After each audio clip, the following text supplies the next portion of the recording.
চলো পার করে দাও। মুখ্যমন্ত্রী এবং অভিষেক ব্যানার্জি কালকে দুজনেই খুব সুকৌশলে একটা চেষ্টা করে গেলেন, যারা বিকাশ ভবনের সামনে আন্দোলন করছেন যোগ্য চাকরিহারা শিক্ষক শিক্ষিকা, তাদের আন্দোলনকে তারা কটাক্ষ করলেন। একজন বললেন যে আন্দোলন হিংসাত্মক কেন, অভিষেক ব্যানার্জি তিনি বললেন এই কথাটা। আর মমতা বন্দ্যোপাধ্যায় বলে গেলেন যে লক্ষণ রেখা পেরোবেন না। তাহলে এটা প্রচ্ছন্ন থ্রেট দেওয়া হলো, এবং যারা শান্তির কথা থ্রেট বলছেন দিচ্ছেন, বদনাম করছেন, যত রকম ভাবে হেয় করার চেষ্টা করছেন, কিন্তু তাদের ভবিষ্যৎ কি হবে এটা ঠিক করছেন না, যে দায়িত্বটা ওনার আছে। এখন এই ওনারা ভেবেছিলেন যে মাস্টাররা কত আন্দোলন করবেন, তারা যেভাবে জিদ দেখিয়ে আন্দোলন করছেন, এখন সরকার চিন্তায় পড়ে গেছে যে আন্দোলন চলতে থাকে, ইলেকশনের বছর কি হবে, এতগুলো পরিবার এবং সাধারণ মানুষ এই দুর্নীতি নিয়ে খুব ক্ষুব্ধ আছেন। তো সেই জন্য তাদেরকে হেয় করা, ছোট করে দেখানো, এই করে নিজের দায়িত্ব থেকে পালাতে পারেন না। এই সমস্ত সমস্যাটা তৈরি হচ্ছে ওনাদের পার্টির লোকেদের জন্য, এটা ওনাকে ভাবতে হবে। সমস্যার সমাধান করতে হবে, সেটা না করে উনি সমস্যাটাকে চেপে রাখছেন। কারণ ওই যে 8,000 শিক্ষকের কাছ থেকে যে টাকা নেওয়া হয়েছে প্রায় 800 কোটি, সেই টাকাটা তো আর ফেরত দিতে পারবেন না, কারণ তার পার্টির লোকেরাই যুক্ত, উপর থেকে নিচে সবাই।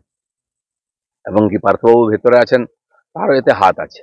তো সেই জন্য ওটাকে ছোট করা, হেয় করা।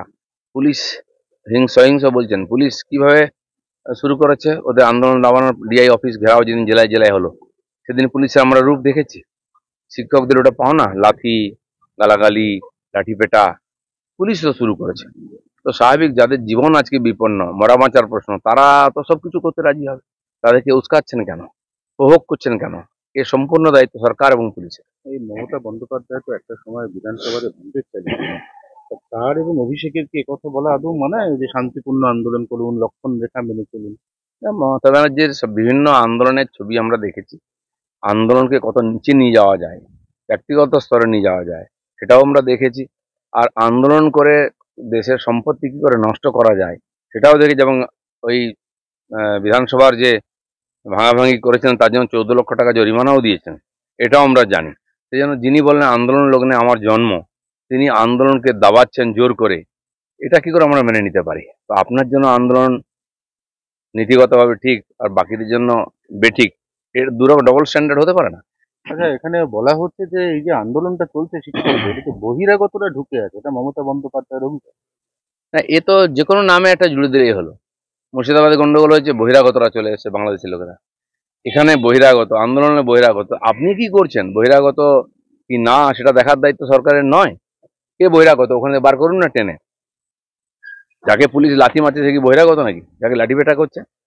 অসফল শাসকের এই ধরনের উদ্ভ্রান্ত মূলক কথাবার্তা। ব্লগার জ্যোতি যেভাবে পশ্চিমবঙ্গের কলকাতা শহর জেলা একের পর এক জায়গা ঘুরে বেরিয়েছে, তথ্য সংগ্রহ করেছে, এবং পরবর্তীকালে শোনা যাচ্ছে তথ্য পাচারও হয়েছে, আমাদের রাজ্য এই মুহূর্তে কতটা নিরাপদ? আমাদের রাজ্যে যথেষ্ট সার্ভাইলেন্স কি হচ্ছে? না দেখুন, যখনই সারা ভারতবর্ষে এই রকমের দেশবিরোধী গতিবিধির উপরে অঙ্কুশ লাগাবার চেষ্টা করে সরকার, তারা পালিয়ে পশ্চিমবাংলায় চলে আসে। পাঞ্জাবের গ্যাংস্টার থেকে আর মিজোরামের উগ্রপন্থী নেতা, তারপরে আইএসআই মডিউল, সিমি জামাত আল কায়দার মডিউল, সব এখানেই পাওয়া যায়। ধরা পড়ছে, এনকাউন্টার হচ্ছে। এখান থেকে আধার কার্ড আর রেশন কার্ড বানিয়ে নিয়ে চলে যাচ্ছে, অন্য রাজ্যে গিয়ে উৎপাত করছে, সারা দেশে অশান্তি করছে। বারবার হয়েছে। এই নতুন একটা উদাহরণ পাওয়া গেল। মানে যা কিছু দেশবিরোধী গতিবিধি হবে তার তার কিন্তু বাংলার সঙ্গে জুড়ে যাবে। কেন হয়? আমার মনে হয় এখানকার সরকার এই ধরনের দেশবিরোধী শক্তিকে শেল্টার দেয়। এখানে একটা মেসেজ দিয়ে দিচ্ছে, আমরা আছি, এসো, সবাই এখানে চলে আসছে এবং চালিয়ে যাচ্ছে, কিন্তু একসময় ধরাও পড়ছে।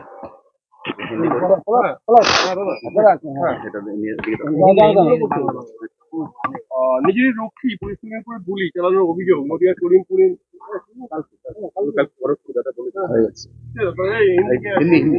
করোনা